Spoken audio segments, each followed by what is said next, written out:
ये वीडियो आप अपलोड करेंगे ना, इतनी गालियां पड़ेंगी इस कथन के बाद, तो मैं तो गालियों का हैबिचुअल हूँ। आप पता नहीं है नहीं, मैं तो हैबिचुअल हूँ, तो मैं तो गाली प्रूफ हो चुका हूँ।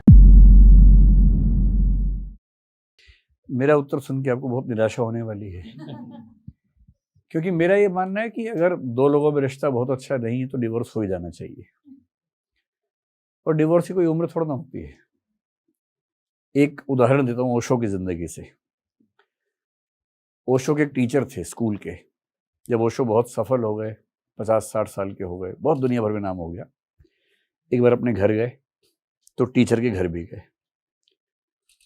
तो टीचर को बड़ा अच्छा लगा कि दुनिया भर में प्रसिद्ध है मेरा स्टूडेंट, मुझसे मिलने आया है। बात कर, ओशो बहुत तार्किक आदमी थे, उनको लेके बहुत तरह की बातें हैं, लेकिन तार्किक थे इस पर कोई डाउट नहीं। तो जब तार्किक थे तो उन्होंने तर्क की बातें की। आधे घंटे में टीचर ने कहा, बेटा तुम आए हो बड़ा अच्छा लगा, बस कल से मत आना मेरे पास। तो बोले क्यों? बोले बचपन से अभी तक जो विश्वास मेरे मन में बैठे हुए थे, मेरा काम बढ़िया चल रहा था, तुमने आधे घंटे में विश्वास हिला दिए मेरे।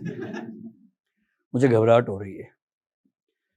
तो ओशो ने कहा, जैसा कि किताब में मिलता है, ओशो ने कहा कि सर वैसे तो मैं भी आज के बाद कहाँ आ पाता, व्यस्त हूँ, पर अब मैं जरूर आऊंगा 4-5 दिन, क्योंकि आप कह रहे हैं कि 10 साल बचे हैं, ठीक से जीने दो, और मैं कह रहा हूँ 10 बचे हैं, वो तो ठीक से जी लो। अगर 70 साल गलत फहमी में गुजार भी दिए, 10 तो ठीक से जियो। और आप कह रहे हैं कि 70 साल गुजारे हैं, 10 और गुजरने दो, टेंशन मत दो मुझे। इस टेंशन से ही तो कुछ नया आएगा जिंदगी में। ऐसा हो सकता है कि 55 की उम्र में, 50 की उम्र में दो लोग जब अलग हों तो ट्रॉमा तो बहुत बड़ा होता ही है। तलाक कोई मजाक थोड़ा है, बहुत बड़ा ट्रॉमा होता है, आसान नहीं होता है। पर मैंने देखा है कि कई लोग ऐसे हैं, तलाक के बाद उनकी जिंदगी बहुत बेहतर हो गई है, स्पेशली तब जब डोमेस्टिक वायलेंस के शिकार हों। कई ऐसे परिवार हैं, डोमेस्टिक वायलेंस झेलना पड़ता है। बहुत सारे ऐसे परिवार होते हैं जहां शादी सिर्फ इसलिए चल रही है कि इकोनॉमिक इंडिपेंडेंस नहीं है, या इसलिए कि बच्चे छोटे हैं, जबकि पति पत्नी के बीच में न प्रेम का संबंध है, न सम्मान का संबंध है। कहीं कहीं तो वहशीपन का संबंध है, मार पिटाई होती है, सब कुछ होता है, लेकिन अलग नहीं हो सकते। मैं बहुत पुरातन पंथी किस्म का आदमी नहीं हूं कि मैं कहूं कि 7 जन्म तक साथ ही रहना है। ऐसा है तो इसको 8वां मान लीजिए, कोई बात नहीं। और अगर जिंदगी एक ही बार मिलती है, यदि आप किसी व्यक्ति के साथ सहज, बहुत जल्दबाजी में फैसला नहीं करना चाहिए। तलाक एक बहुत गंभीर फैसला है, जो बहुत गंभीर विचार मंथन के बाद ही होना चाहिए, यह मजाक नहीं है।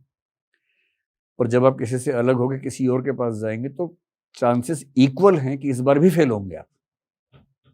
इसके सार्थ की भाषा में अगर मैं कहूं, विवाह की दिक्कत ये नहीं है कि मैं तुम्हारे साथ हूं, दिक्कत यह है कि मुझे किसी के साथ होना है, और किसी के भी साथ होना है तो आज़ादी का कंप्रोमाइज़ करना है। दिक्कत मुझे आज़ादी के कंप्रोमाइज़ से है, तुमसे नहीं है, और मुझे लग रहा है कि दिक्कत तुमसे है। बड़ा कन्फ्यूजन रहता है इस मामले में। लेकिन यदि दो लोग एक दूसरे के लिए नहीं बने हैं और फंस गए हैं किसी वजह से, दो ही ऑप्शंस हैं।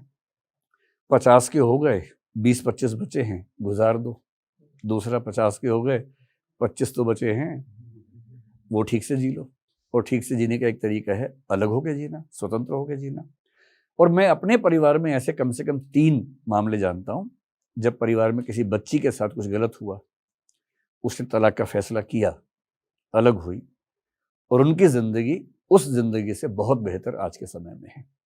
और मैं ऐसे हर मामले में उस बच्ची के साथ ही खड़ा होता हूं, चाहे पूरा खानदान खिलाफ खड़ा हो, मैं साथ में खड़ा होता हूं। बस मुझे ये भरोसा हो कि जेन्युइन रीजंस हैं, ये हंसी मजाक नहीं चल रहा कि चलो तलाक तलाक खेलते हैं, ऐसा नहीं चल रहा है। सीरियस सिचुएशन है तो उसका साथ देना ही चाहिए, और मैं तो हमेशा देता हूं। इसलिए डरना नहीं है, और डर केवल इस चीज का होता है कि इसके बाद क्या होगा। जहां आप समुद्र में कूद गए, आप पाएंगे कि 1000 रास्ते अपने आप बनने लगते हैं। तो रास्ते बनते हैं तो फिर ये मजा भी तो आता है कि मैं अपने पैर पे खड़ी हूं, मैं अपना काम कर रही हूं, अपनी आजीविका खुद चला पा रही हूं, मैं किसी का एहसान लेके जिंदा नहीं हूं। इस आत्मविश्वास की जो कीमत है ना, बहुत ज्यादा है। तो आप शायद चाह रहे थे कि मैं बताऊं कि तलाक लेना बुरी बात है, ऐसा ना करें, बड़े बूढ़े लोग समझें इस बात को। मैं ऐसा बिल्कुल नहीं कहूंगा। मैं कहूंगा कि बहुत ज़रूरी परिस्थितियां हैं तो आगे बढ़ें, बहुत ना सोचें, लेकिन मजाक में ना करें, क्योंकि ये सच में पूरे परिवार को डिस्टर्ब करने वाला मामला होता है।